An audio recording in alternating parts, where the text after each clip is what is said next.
आज म समस्त नागरिकसँग प्रत्यक्ष सम्बोधन गर्न उपस्थित भएको छु। सरकार गठन भएको 1 वर्ष पूरा भएको संयोग र अवसर परे पनि सरकारका उपलब्धिको विवरण प्रस्तुत गर्नु मात्र मेरो आजको उद्देश्य होइन। सुशासन, सामाजिक न्याय, समृद्धि, कूटनीति एवं विपद व्यवस्थापन र लोकतन्त्रको संवर्धन लगायतका क्षेत्रमा यस बीच भएका कार्य र प्राप्तिको सांकेतिक विवरण त आउँछ नै, तर म आजको सम्बोधनलाई समाचारका कस्ता शीर्षक दिइएला भन्ने चिन्ता नगरी आफ्ना केही विश्लेषण, केही समीक्षा, केही अनुभूति र केही संकल्प खुला हृदयले यहाँहरू समक्ष राख्ने अनुमति चाहन्छु। अहिले म नेपाली समाजमा अत्यन्त चिन्ताजनक रूपमा चारैतिर हिंसाबोध र नकारात्मकताको डडेलो लगाइँदै गरेको देखिरहेको छु। सकिँदैन, बन्दैन, हुँदैन भन्ने नकारात्मकताले जरैदेखि समाजको सृजनात्मकता मरिरहेको छ। एक थरी तत्त्वले त नियोजित रूपमै यो मानसिकतालाई मलजल गरिरहेका छन्। यस्तो वातावरण बनाउने प्रयास भइरहेको छ कि देशमा सबै नराम्रो मात्र भइरहेको छ। आदरणीय जनसमुदाय, म आज यो प्रश्नबाट सम्बोधन सुरु गर्न चाहन्छु कि के देशमा साँच्चै केही नभएकै हो? के देश पूर्ण रूपमा सम्भावनाहीन बन्दै गएकै हो त? नकारात्मकता र हीन भावनाले हामी कहाँ सम्भव काम पनि असम्भव बनाइरहेको छ र हामीले आफ्नै छेउको उज्यालोलाई पनि पत्याउन छाडेका छौं भन्ने तथ्यलाई स्थापित गर्न म हाम्रो विद्युतीकरण र त्यसका सम्भावनालाई उदाहरणका रूपमा प्रस्तुत गर्न चाहन्छु। म दोस्रो पटक प्रधानमन्त्री हुनु अघिसम्म देशमा झण्डै 18 घण्टासम्मको लोड सेडिङलाई नियति मानिएको थियो, जबकि ठूलो जनसङ्ख्या त्यतिखेर विद्युतको पहुँचभन्दा बाहिर नै थियो। आज लगभग सिङ्गो देशमा विद्युतको पहुँच पुगेको छ। वर्षायाममा पनि विद्युत आयात गर्नुपर्ने अवस्थाबाट आज देश विद्युत निर्यात गर्ने ठाउँमा पुगेको छ। विगत 1 वर्षमा 700 मेगावाटसम्म विद्युत निर्यात गरी रु 15 अरब 27 करोड बराबरको विदेशी मुद्रा आर्जन गरिएको छ, जुन अघिल्लो वर्षको सोही अवधिको तुलनामा 31.28% बढी हो। 5 वर्ष अघि यो अवस्थाको धेरैबाट कल्पना पनि गरिएको थिएन। विक्रम सम्वत 1968 मा फर्पिङ जलविद्युतबाट 500 किलोवाट विद्युत उत्पादनबाट सुरु भएको नेपालको विद्युतीकरण यात्रामा त्यसपछिका 104 वर्षमा जम्मा 800 मेगावाट मात्र उत्पादन क्षमता पुगेको थियो। तर विगत 7 वर्षभित्र नेपालको विद्युत उत्पादन क्षमता बढेर 2892 मेगावाट पुगेको छ, जसमध्ये करिब 541 मेगावाट त यही 1 वर्षमा मात्र थप भएको छ। विगतका हिसाबले यो 1 वर्ष करिब 80 वर्ष बराबर हो। तर मैले यसमा सन्तोष मानेको छैन। मेरो विश्लेषणमा हामीसँग यस क्षेत्रमा भएको सम्भावनाको तुलनामा यो साह्रै सानो उपलब्धि हो। यसै वर्ष भएको मेरो भारत भ्रमणका क्रममा 10 वर्षमा 10,000 मेगावाट बिजुली निर्यात गर्ने लक्ष्यका साथ दीर्घकालीन जलविद्युत सम्झौताको प्रारम्भिक सहमतिमा हस्ताक्षर भएको छ। हाम्रो समृद्धिका लागि यो नेपाली इतिहासकै सबैभन्दा ठूलो र दूरगामी महत्त्वको सहमति हो। भारतसँग मात्रै नभएर बंगलादेशसँग पनि हामी विद्युत व्यापारको एकदम नजिक पुगेका छौं।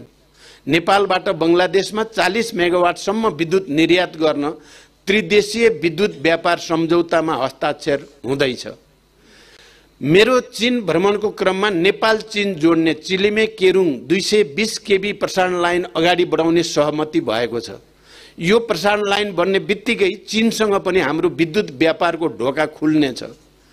देशभित्र पनि हामी उद्योग र चुलोदेखि यातायातसम्म विद्युत खपत बढाएर आत्मनिर्भरताको नयाँ युगतिर अगाडि बढ्दैछौँ। गम्भीर भएर सोचौं त देशले हरेक वर्ष कम्तीमा रु 5 खरबको बिजुली निर्यात गर्न र त्यति नै बराबरको आयात प्रतिस्थापन गर्न सक्दा अरु विकसित देश सरह हुन हामीलाई कति नै वर्ष लाग्ला र? म निराशावादीहरूलाई सोध्न चाहन्छु, हाम्रो देश यति ठूलो आर्थिक सम्भावनाको नजिक इतिहासमा यस अघि कहिल्यै थियो र? बिजुलीको उज्यालो अब देशकै उज्यालो बन्ने दिशामा छ। के यो लोकतन्त्रको उपलब्धि होइन र? आदरणीय आमा बुवा, दिदी बहिनी र दाजुभाइहरू, अब सरकार गेम चेन्जर ठूला जलविद्युत आयोजनाहरूमा ध्यान केन्द्रित गरिरहेको छ, किनकि भारत, बंगलादेश र चीन समेत हाम्रो विद्युत व्यापारका साझेदार बन्ने परिस्थिति तयार भएको छ। बुढी गण्डकी जलविद्युत आयोजनाका लागि पेट्रोलियम पदार्थमा लगाइँदै आएको पूर्वाधार कर समेत सोही आयोजनालाई उपलब्ध गराइनेछ र स्रोतको अभाव हुन दिइने छैन। 3 वर्षभित्र सम्पन्न गर्ने गरी नेपाल विद्युत प्राधिकरणबाट 10,800 मेगावाट क्षमताको कर्णाली चिसापानी जलविद्युत आयोजनाको थप अध्ययन सुरु भएको छ। 1,902 मेगावाट क्षमताको मुगु कर्णाली जलविद्युत आयोजनाको अध्ययन सम्पन्न भएको छ। हाल कार्यान्वयन रहेको 900 मेगावाट क्षमताको अरुण तेस्रो जलविद्युत आयोजनालाई मैले सिधै सहजीकरण गरिरहेको छु भने 1063 मेगावाट क्षमताको माथिल्लो अरुण आयोजनालाई लगानी जुटाउने कार्य अन्तिम चरणमा पुगेको छ। आउँदो 2 देखि 3 महिनाभित्र टेस्टिङ कमिसनिङ भइरहेका थप आयोजनाहरूबाट करिब 564 मेगावाट उत्पादन थप हुनेछ। हालसम्म 9164 मेगावाटका जलविद्युत आयोजनाको निजी क्षेत्रसँग विद्युत खरिद सम्झौता सम्पन्न भएको छ, जसमध्ये यस वर्ष मात्र करिब 2200 मेगावाट बराबरको विद्युत खरिद सम्झौता सम्पन्न भएको छ। सुनकोशी मरिन डाइभर्सन तथा कमला डाइभर्सन सिंचाई आयोजनाहरूलाई समेत थप पानी उपलब्ध गराउन सक्ने 678 मेगावाट क्षमताको सुनकोशी तेस्रो जलविद्युत आयोजना पनि सरकारको प्राथमिकतामा छ। राष्ट्रिय गौरव र रूपान्तरणकारी आयोजनाहरू अब एआई जडित ड्रोन प्रविधिबाट नियमित अनुगमन गर्ने प्रणाली जडान गरिँदैछ। प्रधानमन्त्री कार्यालयमा रहेको एक्सन रुमबाट यस्ता आयोजनाहरूको नियमित अनुगमन गर्न मैले सुरु गरिसकेको छु। आज म यो देशवासी सामु स्वीकार गर्दछु कि सरकार असफल त भएन, तर मेरो आफ्नै हुटुटी अनुसारको परिणाम पनि आएको छैन। म बनिसकेका पूर्वाधारको जस खोसाखोस गर्न छाडेर सम्पन्न हुन बाँकी पूर्वाधारको चिन्तामा छु। कति बन्यो भन्ने होइन, कति बन्न सक्थ्यो भन्ने आत्मसमीक्षामा छु। यही चिन्ता र आत्मसमीक्षाका साथ म सार्वजनिक घोषणा गर्दछु, अब सरकारको कार्यशैली छ। केही पूर्व निर्धारित र अपरिहार्य बाहेक म बाहिरका कुनै कार्यक्रममा नगई नयाँ नीति तथा कार्यक्रम र बजेटको तयारी एवं विकास र सुशासनमा रहेका समस्या समाधान गर्न लाग्ने निष्कर्षमा छु। सरकारको कार्यशैली बदल्न यो एउटा प्रस्थान बिन्दु हुनेछ। यही साता म प्रधानमन्त्री कार्यालयको संरचनात्मक परिवर्तन गर्दैछु। सिङ्गो राज्यका लागि यो एउटा सङ्केत र सन्देश हुनेछ। पूर्वाधार विकासमा जताततै समस्या देखिएका छन्। रुख कटानीको प्रक्रिया अत्यन्त जटिल छ। वनको भोगाधिकार र जग्गा प्राप्तिमा त्यस्तै जटिलता छन्। नागरिकको जग्गा प्राप्तिमा पनि थुप्रै समस्या छन्। अब म एउटा कामलाई बेग्ला बेग्लै डालोमा राख्ने अनि समस्याको जरो छाडेर हाँगा छिमोल्ने गल्ती गर्दिन। बरु कार्यतालिका र समय तालिका नै बनाएर र सबै सरकारवालाहरूलाई एक ठाउँमा राखेर समग्र पूर्वाधार विकासका कानुनी, नीतिगत र प्रक्रियागत जटिलताको दीर्घकालीन हल खोज्नेछु। एकले अर्कोलाई देखाएर देशको विकास अवरुद्ध गर्ने प्रवृत्ति अन्त्य गर्नुपर्दछ। पूर्वाधार विकासलाई आवश्यक नै घोषणा गरेर भए पनि उच्च प्राथमिकता दिनुपर्छ भन्ने मेरो विश्वास छ। यस वर्ष 776.61 पत्रे सडक निर्माण भएको छ भने 587.5 किलोमिटर ग्रामीण सडक निर्माण भएको छ। यसै अवधिमा 181.29 किलोमिटर नयाँ ट्र्याक खोलिएको छ। थप 1,62,000 सुरक्षित आवास निर्माण गरी लाभग्राहीलाई उपलब्ध गराइएको छ। यो आँकडाले अघिल्ला वर्षहरूभन्दा प्रगति त देखाउँछ, तर म यसबाट पनि सन्तुष्ट छैन। नारायणघाट बुटोल खण्ड वा मुगलिन पोखरा खण्डकै उदाहरण लिउँ। जनताले बाटो भत्केको व्याख्या गरिरहेको छ, जबकि बाटो त बनिरहेको छ। समयमा आयोजनाहरू पूरा नहुँदा यस्तो नकारात्मक भाष्य मात्र बनेको छैन, लागत बढेको छ।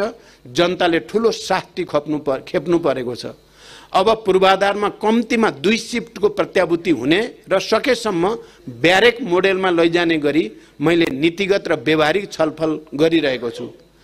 80 को दशक तीव्र विकासको दशक भन्ने संकल्पसँगै पूर्वाधारमा देशले नयाँ ढङ्गले फड्को मार्नै पर्दछ। सरकार गठनसँगै मेरो प्रतिबद्धता थियो म सार्वभौम संसद र जनताबीच केवल भाषण र आश्वासन होइन रिपोर्ट कार्डका साथ उपस्थित हुनेछु। आज नागरिक सामु प्रत्यक्ष रूपमै वार्षिक रिपोर्ट पेश गर्दा गर्दै म प्रतिरक्षात्मक छैन, किनकि समष्टिगत आर्थिक परिसूचकहरू सकारात्मक छन्। 1 वर्ष अघि जम्मा 3 महिनाको आयात धान्न सक्ने सामर्थ्य सहित दिवालिया बन्ने त्रासमा बाँचेको देशसँग अहिले विदेशी मुद्राको सञ्चित इतिहासकै उच्च छ।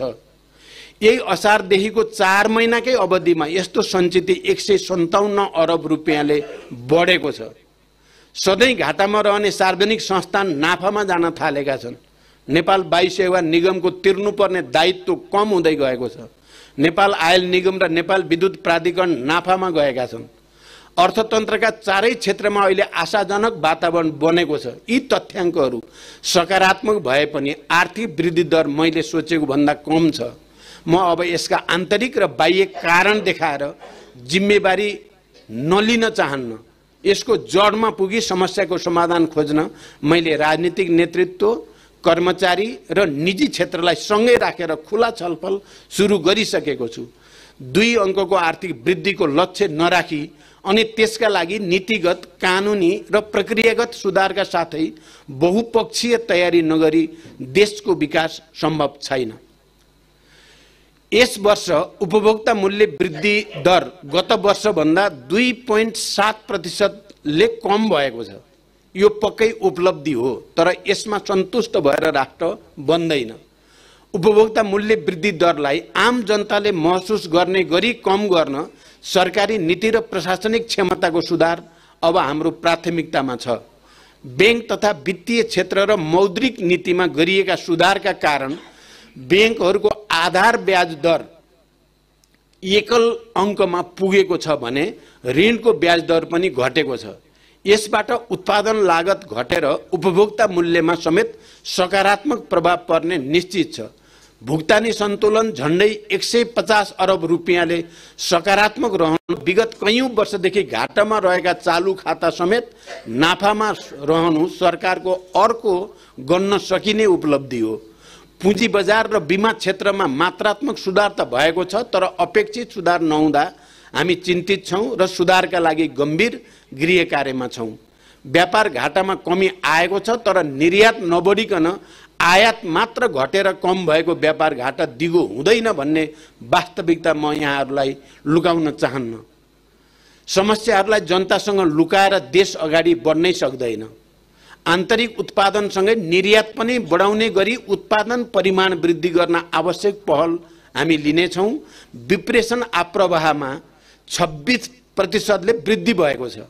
अब हाम्रो ध्यान विप्रेषणसँगै भित्रिने सिप, अनुभव र दक्षताको उपयोग गरी देशभित्र उत्पादन र रोजगारी बढाउनेतर्फ केन्द्रित हुनेछ।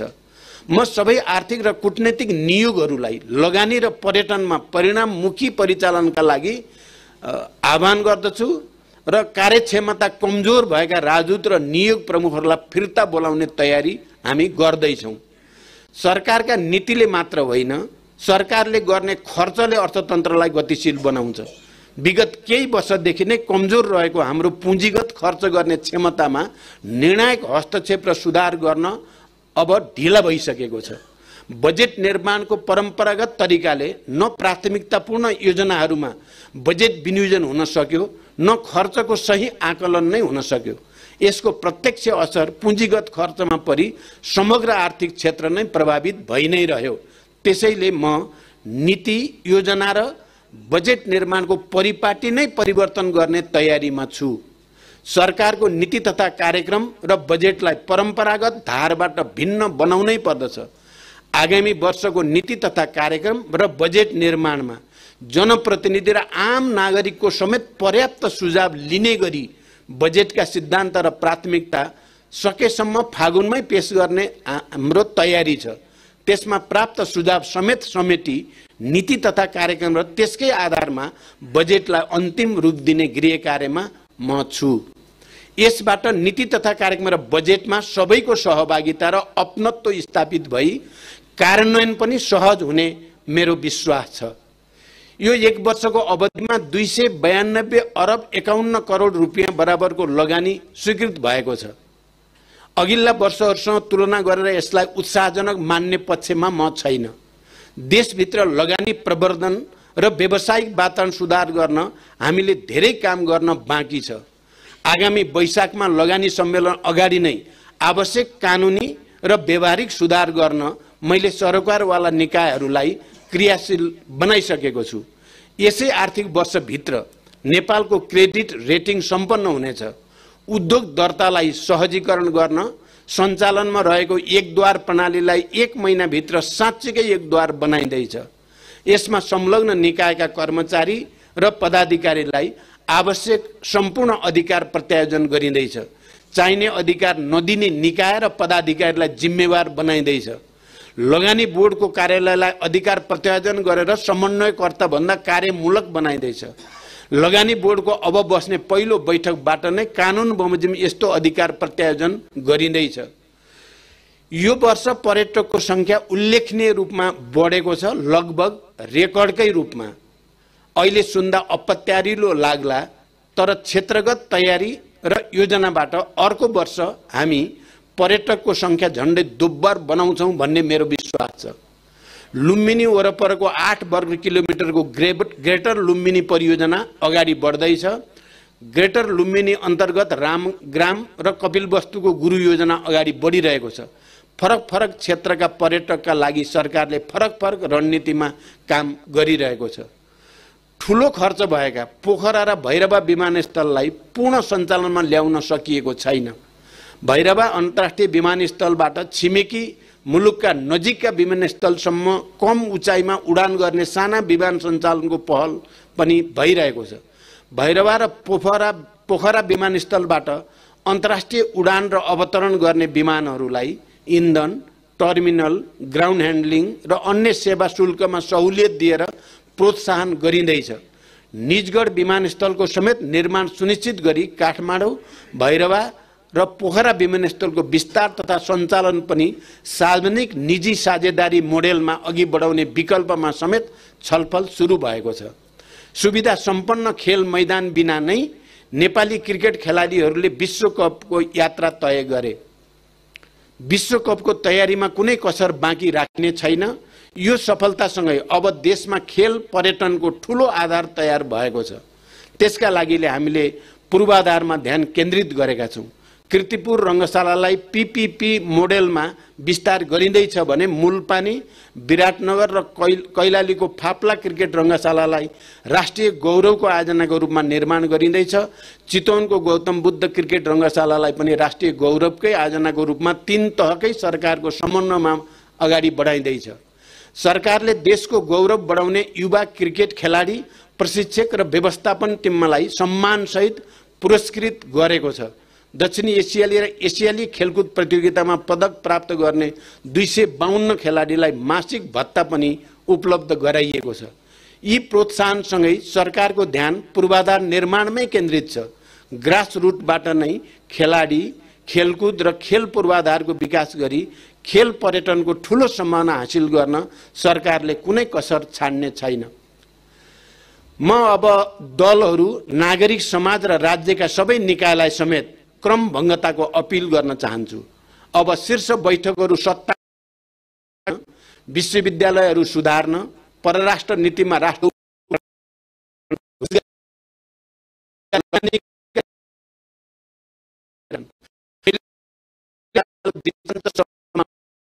गरिसकेको छु। अब विश्वविद्यालयहरूमा राजनीतिक भागभण्डा हुने छैन। संसारको कुनै पनि कुनामा रहेका योग्य नेपालीले विश्वविद्यालय सुधारको प्रष्ट र इमानदार खाका सहित उपकुलपतिमा दाबी गर्न सक्नेछन्। अब मेरिटोक्रेसी सुरु हुनेछ।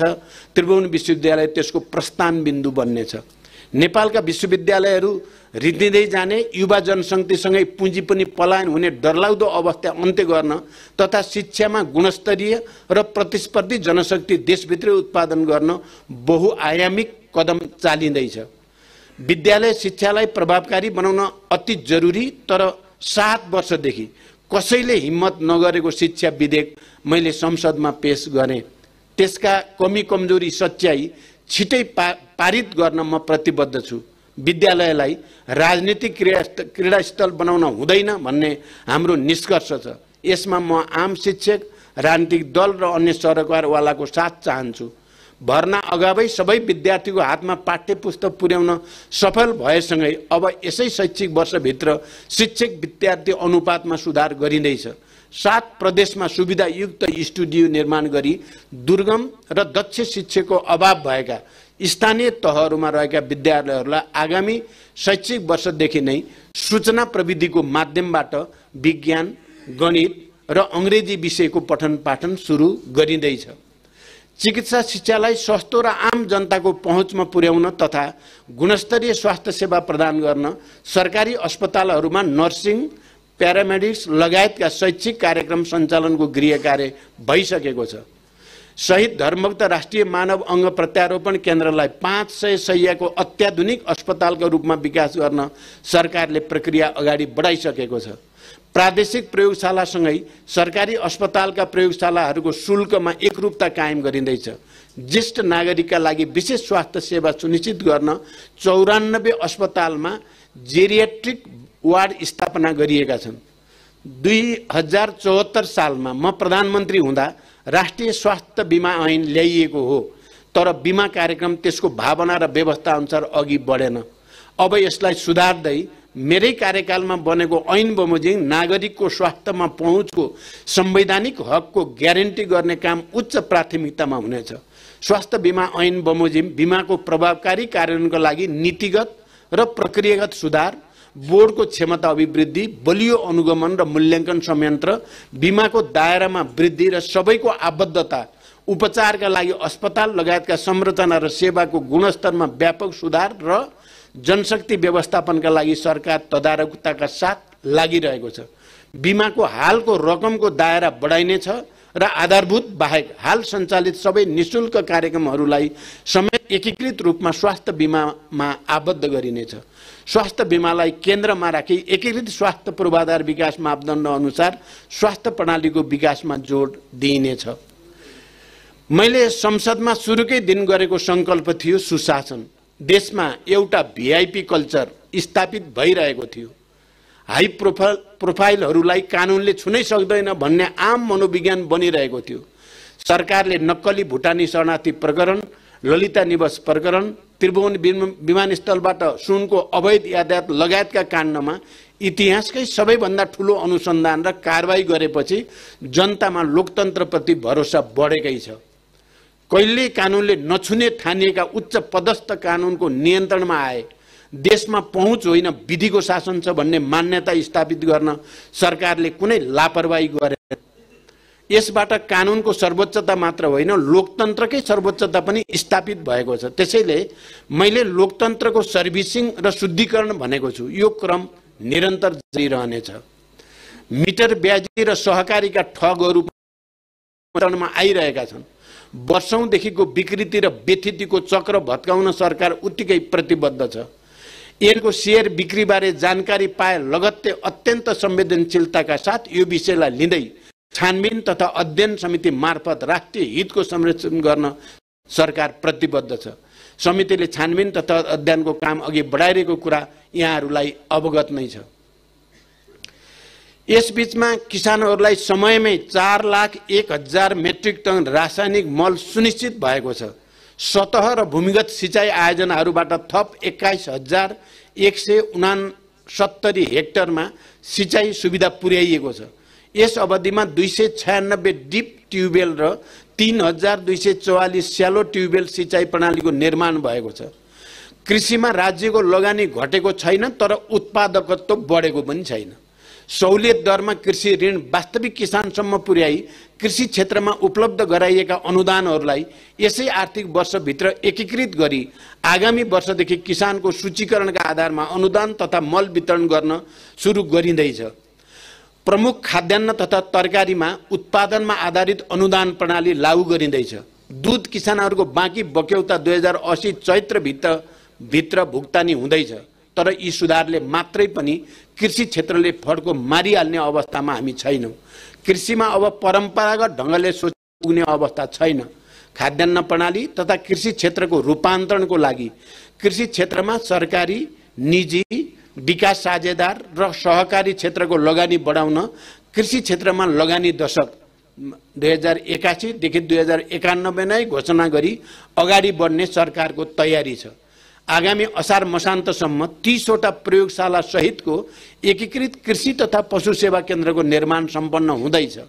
कृषि उपजको बढ्दो आयात, जलवायु परिवर्तन लगायतका कारणले कृषि क्षेत्रमा परेको चाप कम गर्न र प्रमुख कृषि उपजमा आत्मनिर्भरता हासिल गर्न ठूला सिंचाई आयोजनाको कमान्ड क्षेत्रमा मल बिउको सुनिश्चितता एवं संरचनागत सुधार सहित 17,000 हेक्टरमा चैते धान खेती प्रवर्धन गर्न सरकारको तयारी छ।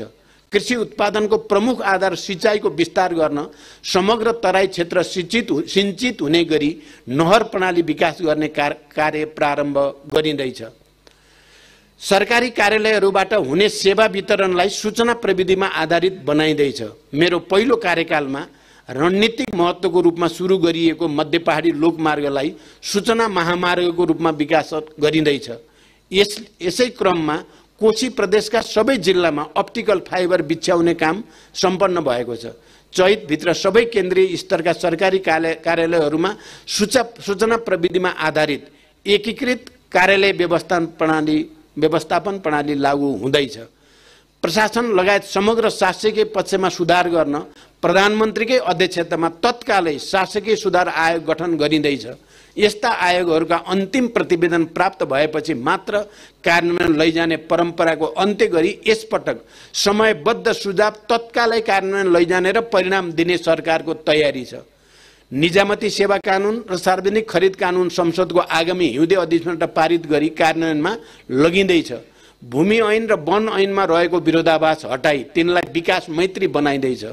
संसदमा विचाराधीन विधेयकहरू आगामी हिउँदे अधिवेशनमा पारित गर्न सबै राजनीतिक दलसँग सहकार्य र समन्वय भइरहेको छ। नेपालको शान्ति प्रक्रिया संसारका लागि अनुपम र उदाहरणीय छ। अन्तर्राष्ट्रिय मञ्चमा त्यो तथ्य स्वीकारिएको पनि छ। तर यो प्रक्रियाका केही काम टुङ्ग्याउन भने बाँकी छन्। अब आम सहमतिमै शान्ति प्रक्रियाका बाँकी काम सक्न म कृत संकल्पित छु।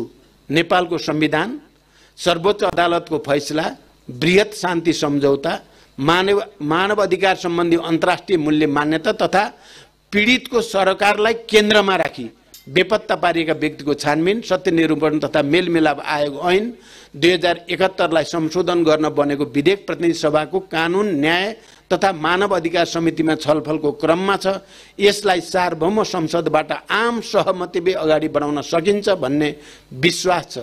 यसबीचमा जनयुद्ध, जनआन्दोलन, मधेस आन्दोलन तथा विभिन्न आन्दोलनका घाइते तथा अपाङ्गहरूलाई सम्मान पत्रका साथै निःशुल्क उपचार, रोजगारी र जीविकोपार्जनको व्यवस्था गर्न आवश्यक प्रक्रिया अगाडि बढाइएको छ।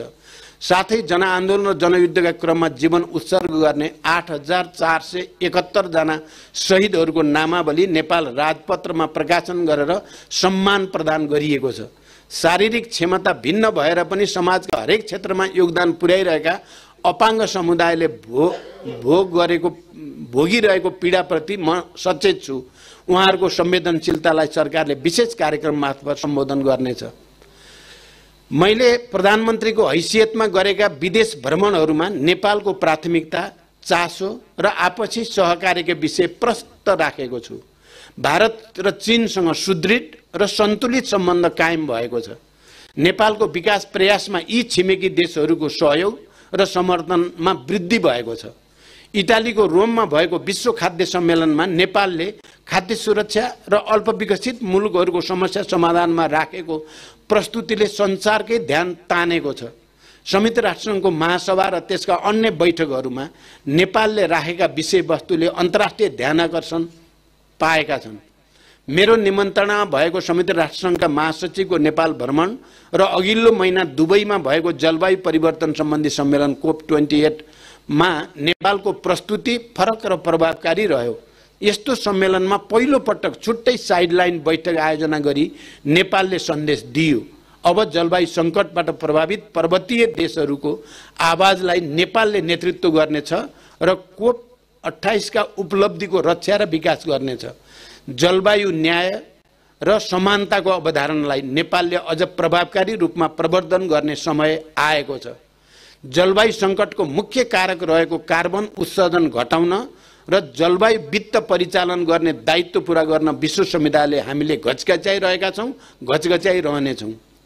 अन्तर मन्त्रालय संयन्त्र र विज्ञ सम्मिलित अन्तर्राष्ट्रिय वार्ता टोली बनाई त्यसलाई पूर्ण म्यान्डेट सहित संयुक्त राष्ट्रसङ्घ लगायतमा बहुपक्षीय वार्ताहरूमा नेपालका प्राथमिकता प्रस्तुत गर्न र अवसर जुटाउन परिचालन गरिँदैछ।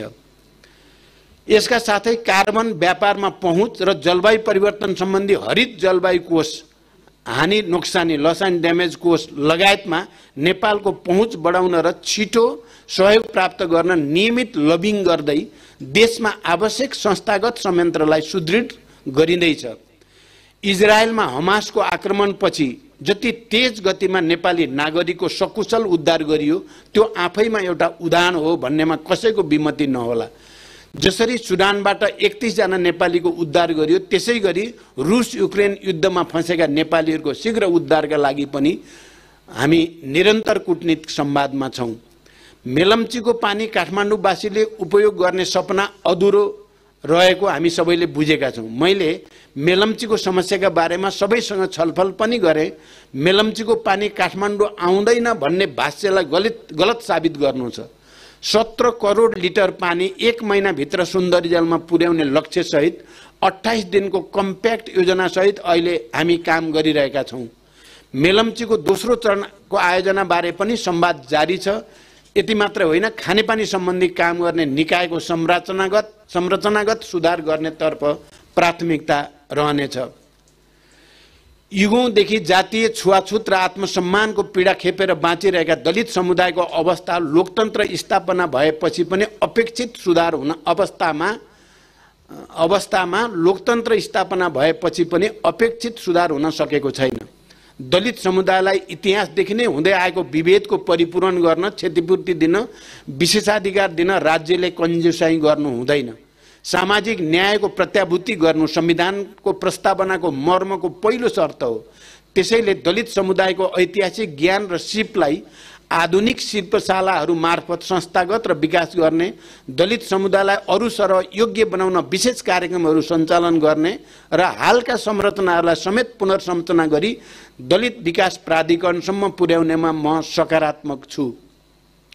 नेपालमै जन्मेर बुवा आमा नेपाली भएर पनि पहिचानको पीडा झेल्दै बाँचिरहेका लाखौं नेपाली नागरिकलाई नेपाली नागरिक हुनुको गौरव नागरिकता ऐन जारी भएसँगै प्राप्त भएको छ। यो सँगै गैर-आवासीय नेपालीहरूको आफ्नो पुर्खासँग साइनो जीवित राख्न गैर-आवासीय नागरिकता वितरणको प्रक्रिया पनि सुरु भएको छ। विदेशमा रहेका नेपालीहरूको मतदान गर्न पाउने आधार सरकारले तयारी अगाडि बढाएको छ। नागरिक जहाँ जहाँ राज्यसँग ठोकिन्छन् ती सबै बिन्दुमा शासकीय सुधार हाम्रो प्रतिबद्धता हो। स्थानीय तह समेतको सहयोगमा माघ मसान्तभित्र जनघनत्वका आधारमा जिल्ला प्रशासन कार्यालयहरूमा थप जनशक्तिको व्यवस्था गरी राष्ट्रिय परिचय पत्र र राहदानी प्राप्त गर्ने समयावधि छोट्याइनेछ। राहदानी छपाई कार्यलाई प्रतिस्पर्धाका आधारमा अघि बढाइनेछ। यसै गरी अनलाइनबाटै राहदानी नवीकरणको प्रक्रिया अगाडि बढाउने तयारी भइरहेको छ। वैदेशिक रोजगारीलाई मर्यादित सुरक्षित बनाउने दिशामा सरकार गठनसँगै केही महत्त्वपूर्ण निर्णय गरिएको यहाँहरूलाई अवगत नै छ। यसबीचमा श्रम स्वीकृति र पुनः श्रम स्वीकृति कार्यलाई पूर्ण रूपमा अनलाइन गरियो। 2 वर्षे सीमालाई परिमार्जन गरी करार अवधि बमोजिम नै श्रम स्वीकृति दिने व्यवस्था भयो। विदेश स्थित नियोगबाटै पुनः श्रम स्वीकृति प्रदान गर्ने व्यवस्थादेखि टेलिमेडिसिन सेवासम्म उपलब्ध गराइयो। वैदेशिक रोजगारीका क्रममा हुने ठगी नियन्त्रण एवं राहत तथा उद्धार कार्यलाई प्रभावकारी बनाउन मार्शल टिम, शीघ्र प्रत्युत्तर टोली, 24 घण्टा गुनासो सुन्ने गरी श्रम कल सेन्टर सञ्चालनमा ल्याइयो। यसले वैदेशिक रोजगारमा जाने नागरिकलाई अलिकति सजिलो पक्कै बनाएको छ। तर हामीले प्रक्रियागत गाँठा फुकाएर मात्रै खुसी हुने अवस्था छैन। विप्रेसनको सदुपयोग र फर्केपछि सिपको सदुपयोग सहितको गुणस्तरीय जीवनका लागि धेरै काम गर्न बाँकी छ, जुन अब हाम्रो प्राथमिकतामा छ। देशभित्र श्रमिकहरूको न्यूनतम ज्याला वृद्धि गरी रु 17,350 पुर्याइएको छ। वैदेशिक रोजगारमा गएका, विदेशमा स्वरोजगार रहेका वा स्वदेशभित्रै अनौपचारिक क्षेत्र र स्वरोजगारमा रहेका समेत गरी 9,50,000 व्यक्ति योगदानमा आधारित सामाजिक सुरक्षा कोषमा समाहित भएका छन्। वैदेशिक रोजगारीमा जानेलाई बैंकसँग जोड्न नसक्दा मिटर ब्याज र चर्को ब्याजको शिकार हुनु परेको। त्यसैले वैदेशिक रोजगारीको प्रक्रियालाई पूर्णतः अनलाइन गरी बैंकिङ प्रणालीसँग जोडिँदैछ। यसै वर्षको चैतभित्र सरकारी कार्यालय, संस्थान र प्रतिष्ठानहरूमा कार्यरत करार र ज्यालादारी कर्मचारीहरूलाई सामाजिक सुरक्षा कोषमा आबद्ध गरिँदैछ। कम्पनी रजिस्ट्रारको कार्यालयलाई पूर्ण स्वचालित प्रणालीमा लगिँदैछ। यसै आर्थिक वर्षभित्र कम्पनी रजिस्ट्रारको कार्यालय, उद्योग विभाग र वाणिज्य, आपूर्ति तथा उपभोक्ता संरक्षण विभागका सूचना प्रणालीलाई एक आपसमा आबद्ध गरी उद्योग व्यवसाय दर्ता र नवीकरणका लागि पटक पटक एउटै कागजात विभिन्न निकायमा बुझाउनु पर्ने झन्झटिलो व्यवस्था हटाइँदैछ। लामो समयदेखि बन्द रहेको तातोपानी खासा, रसुवा केरुङ, हिल्सा पुराङ र मुस्ताङको कोरला नाका द्विपक्षीय व्यापारका लागि खुला भएका छन्। त्रिदेशीय कनेक्टिभिटीको विषय मैले दोस्रो पटक प्रधानमन्त्री हुँदा नै उठाएर चीन र भारत जोड्ने सडक कोरिडोरको घोषणा गरेको थिएँ। अहिले महाकाली कोरिडोरको काम द्रुत गतिमा अघि बढेको छ। ताक्लाकोट जोड्ने दिपायल खुटिया सडकका लागि बजेट सुनिश्चित भएको छ। दोधारा चाँदनी सुक्खा बन्दरगाह निर्माणका लागि भारत सरकारको आर्थिक तथा प्राविधिक सहयोगमा निर्माण गर्ने गरी समझदारी पत्रमा हस्ताक्षर भई संरचना निर्माणको कार्य प्रारम्भ भएको छ। नेपालगञ्ज स्थित एकीकृत जाँच चौकी सञ्चालनमा आएको र विराटनगर स्थित एकीकृत जाँच चौकी आईसीपीमा रेलवे कार्यको सुरुवात भएको छ। जाजरकोट रुकुम भूकम्पपछि खोज र उद्धारमा सरकारले लिएको तदारुकताले पनि राज्यप्रति जनताको भरोसा बढाएको छ। भूकम्पका कारण आवास क्षति भई बसोबास गर्न योग्य नरहेका परिवारलाई अस्थायी आवास निर्माणका लागि प्रति परिवार रु 50,000 दिने निर्णय गरी 2 अरब 26 करोड निकासी गरियो। साथै चालू आर्थिक वर्षका लागि संसदीय क्षेत्र पूर्वाधार विकास कार्यक्रमका लागि विनियोजन गरिएको रकम रु 8 अरब 25 करोड हाललाई भूकम्पपछिको पुनर्निर्माण तथा पुनरुत्थानमा खर्च गर्ने र थप रु 1 अरब 75 करोड समेत सो कोषमा थप गरी रु 10 अरब विपद व्यवस्थापनका लागि गराइँदैछ। अब 1 महिनाभित्र अस्थायी पुनर्निर्माणको काम सम्पन्न गरिसकिनेछ। संघीय र प्रादेशिक तहमा गरी देशभर कुल 3523 जनरल शय्या गरीब तथा विपन्न नागरिकको लागि निशुल्क उपलब्ध गराइएको छ। सरकारले प्रदान गर्दै आएका अत्यावश्यक औषधिहरूलाई राज्यका तर्फबाट नै उत्पादन गरी औषधिमा आत्मनिर्भर बन्न नेपाल औषधि लिमिटेड मार्फत पहिलो चरणमा 20 प्रकारका औषधि उत्पादनका लागि पूर्व तयारी गरिएको छ। हेलो सरकारको कार्यकक्ष व्यवस्थित र प्रविधि सम्पन्न बनाई गुनासो सुनवाई कार्य 24 घण्टा सुरु गरिएको छ। मिटर ब्याज, लघु वित्त र सहकारी पीडितहरूलाई न्यायका लागि सरकारले सक्रियता लिएको छ। सरकारले लाखौं भूमिहीन, सुकुम्बासी, अव्यवस्थित बसोबासी र सोबासीहरूको समस्या समाधान गर्न एकसाथ जग्गा धनी प्रमाणपत्र दिने तयारीमा छ। हालसम्म करिब 10 लाख भूमिहीनको लगत सङ्कलन भइसकेको छ। जग्गा वितरणका लागि 41,000 हेक्टर जग्गा वितरणको नाप नक्सान गरिएको छ। साथै कानुनी जटिलता फुकाउन वन ऐन र भूमि ऐन संशोधन तथा राजस्वमा 50% छुटको निर्णय तत्काल गरिँदैछ। हरेक वर्ष राष्ट्रिय पर्वकै जस्तो पुरानो समयमा पुरानै माग लिएर उखु किसानले आन्दोलन गर्नुपर्ने विडम्बनापूर्ण अवस्थाको अब अन्त्य भएको छ।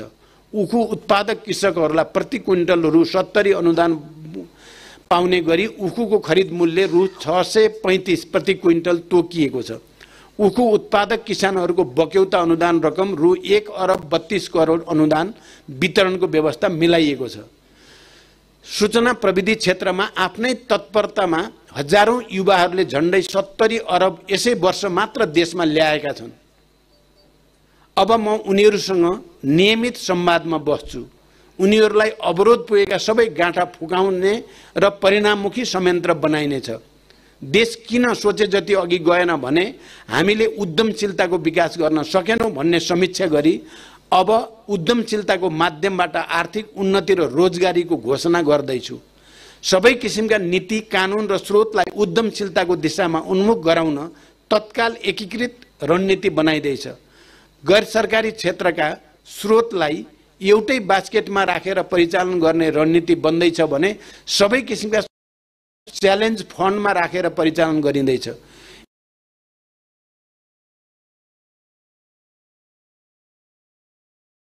ब्याज दरमा 50 लाखसम्म ऋण दिने व्यवस्था मिलाइँदैछ। नागरिकमा उद्यमशील सोच जगाउन विद्यालयदेखि विश्वविद्यालयसम्म समुदायका यथार्थ र सम्भावनासँग जोडिएको प्रविधि उन्मुख पाठ्यक्रम पनि तयार गरिँदैछ। आदरणीय आमा बुवा दिदीबहिनी दाजुभाइहरू, लोकतन्त्र बलियो नभई विकासले गति लिन सक्दैन। जनतामा त्यसको लाभको समान वितरण पनि हुन सक्दैन।